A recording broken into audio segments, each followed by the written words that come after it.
नाना पाटेकर बॉलीवुड के वो अभिनेता हैं जिनकी एक्टिंग का कोई मुकाबला नहीं है।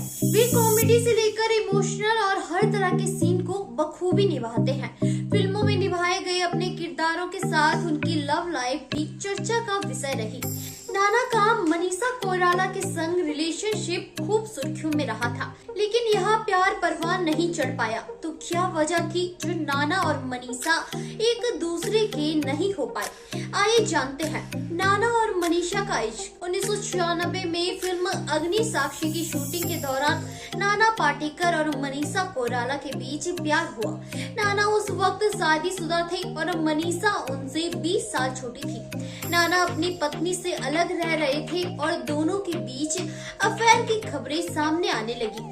हालांकि कभी भी दोनों ने अपने रिश्ते को सार्वजनिक तौर पर स्वीकार नहीं किया। मनीषा नाना से शादी करना चाहती थी। गुपचुप डेटिंग शूटिंग के दौरान मनीषा नाना की ओर आकर्षित हो गई और नाना ने भी उन्हें सिग्नल दिए।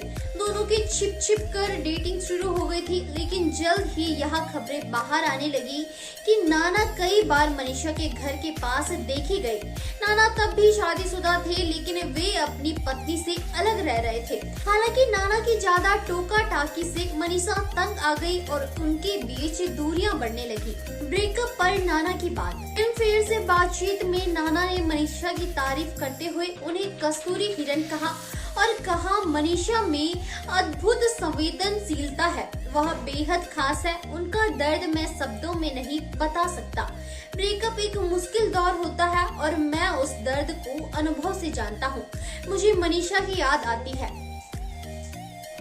नाना और मनीषा का रिश्ता टूटने के बावजूद दोनों के दिलों में एक दूसरे के लिए भावनाएं रही।